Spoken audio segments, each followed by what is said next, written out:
I'm here with Damaune Journey, the chief growth officer globally for 72andSunny, and my partner in arms on everything sport around the world. And I love it. I love you, dude. I love you too. And you don't even know who you are. You are Glenn. You are Glenn Cole, the founder of 72andSunny, one of the world's most amazing creative agencies, strategic and creative agencies. It's done awesome work for the last 21 years and such.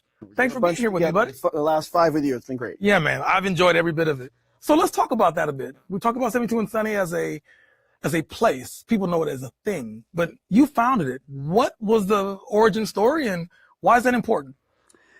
Well, why does the world need another advertising agency? That was our question. We did not, my longtime partner, creative partner, John Boyler, and other creative partner, Robert Nakata, we were having conversations after we left Wyden Kennedy, and I probably shouldn't talk about that part. We did not intend to go. We had a great career doing Nike work globally, and so a lot of people, including my parents, like why not do that? And we had a suspicion that there was another way to do what we do, but we didn't have a thesis. So we did get together every few weeks over drinks and just say, why start something? The world, there's a lot of great creative agencies out there, and always have been and always will be and still are. But we just noticed there's one aspect of the business that's counterintuitive, which is there's, strangely enough, in the creative profession, there's a lot of cynicism. I think people do it out of fear to protect themselves, protect their egos. That if an idea dies, they kind of die with it. And at the time, there was, I think, a belief among at least the creative cohort that you kind of had to be edgy and you kind of had to have an idea that people disagreed with to tell you that was a good idea because it's on the edge. And we were like, I'm not sure that's true. I actually think if you approach it with an optimistic perspective, you might unlock more ideas than not. And now that was derided initially as sort of a groupthink way of approaching creativity, but our definition of optimism is finding opportunity in every situation. And since every day the world changes and it's never like, now there's always some sort of conflict, or something, a setback. Yeah. It resulted in a thesis that we would be more resilient in our creative process. So we decided finally to found a company based on a value system, not a product, but a value system based on optimism. So, and optimism in this case is not blind positivity.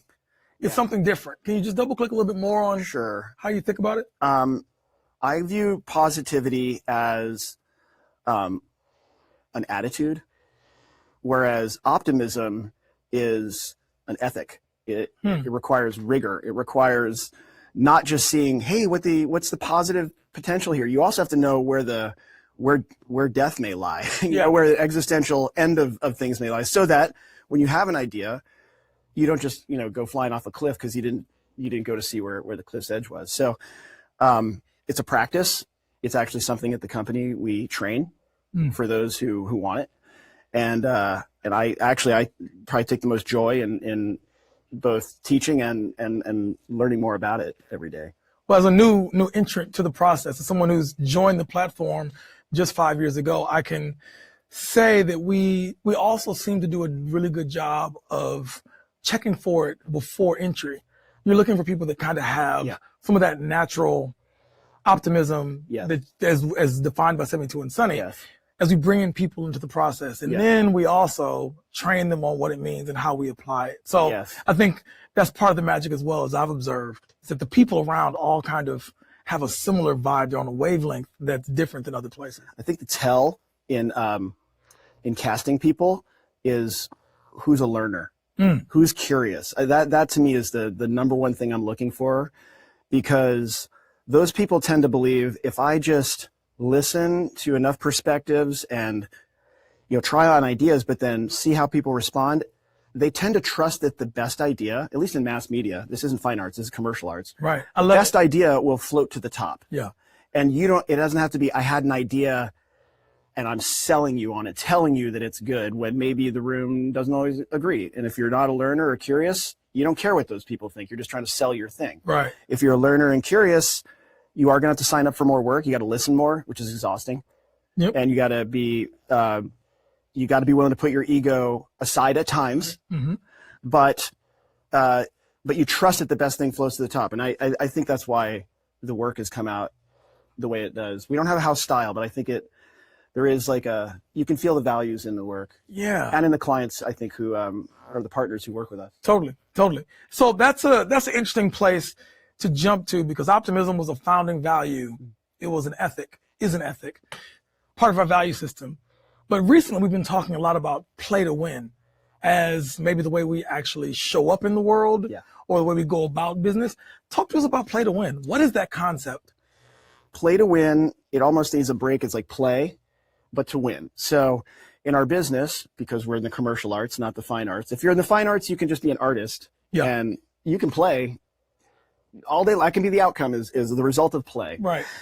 In the commercial arts business, there has to be a result. It has to be. So there is winning and losing. Yeah, our clients ultimately hire us so their brands can win. Exactly. That's our job. Exactly. Yeah. So I love that it's been not totally codified, but kinda as that phrase lately, because I see 72andSunny as being distinctive, if not unique, in that we embrace artist culture, which is a typical creative culture, and we embrace athlete culture, which is performance based. And then where those intersect, those people tend to be that forms 72andSunny. So creative culture, performance culture, 72andSunny. And I think it's why you find a lot of artist athletes, literally people who are former athletes who moved into a creative field in the company. Yeah. Including yourself. Yeah, man. Running back, Detroit, let's go. This guy over here, Oregon Ducks. Go Ducks. Go Ducks. So I love this play to win concept, this play to win concept, because I think it speaks to corporate athletes. It speaks to people who are in any field that we interact with. They understand that their job is to win, and they want to be around winners. And so we can kind of communicate that through how we go to market with them on behalf of their brand. And it's played quite well, and I think it's delivering wonderful results as a concept. I think a lot of clients look sideways at agencies who talk about advertising awards. Yeah. And not that they don't want them also, but that can't be the end goal. Totally. Who's jurying that? How did they decide it? I mean, I want things to be creative too, but I want it to be creative in the service of it stood out or it resonated with you. Exactly. And so you went further down the line with us in whatever we're trying to promote, sell, inspire. CMOs, marketing teams don't get fired for getting good business results. That's right. They do get fired for having a shelf full of awards and poor business results. That's right. So we want to make sure our clients don't get fired. Yeah. And that's not a world that a lot of us in the creative side have come up through. We have to be in the room and learn. Yeah. That's our contribution. And then our ask is that, okay, well, you learn to also see what a creative development process is, which means don't squash things early when the sprout has just come out of the ground. Right. Which I think it can be common in a aggressive corporate performance environment. Yes. So that's our, I like the metaphor I like to talk about in our process that relates to our process is the scene from Apollo 13. Well, dating myself now, but where the engineers all are brought into a conference room. Somebody dumps a box of stuff that's in the lunar module and says, okay, we got to figure out how to, just using this stuff, get those guys back to here in a certain amount of time a day. That's it. And I kind of that's every brief. That's it. Yeah. we get around the table. There's no clients over there, agents here. There's just a problem. It's in the middle. Yeah. Let's go. Let's go. Let's solve this problem. Yeah. Well, that's a perfect segue. We're now in the 2-minute drill, Glenn. Okay. Which is because this is what athletes do. They perform best under pressure. Clock is running. Red zone. Goal to go. Let's go. Tell me about the NFL, our relationship, why that relationship is important, and how our work over the course of 8 years of Super Bowls and 5 years or 3 years in the top 5 of the ad meter has been so important to both us and to them. Well, why it's so important? Why it's important, and what sort of changes are we hoping to accomplish with the work that we're doing? Well, obviously every client we work with is, in any given moment, your most important relationship. Yes. What I love about the NFL relationship, just from not even talking about the people, but the opportunity is as an institution, I think it has more influence over how Americans and now the world in some ways think, behave, what they value. It's a steering agent. And so to be able to be one of the people in the car, let alone have maybe a hand on the wheel of that, is a privilege. And to me, that's the reason to fist pump out of bed in the morning on that one.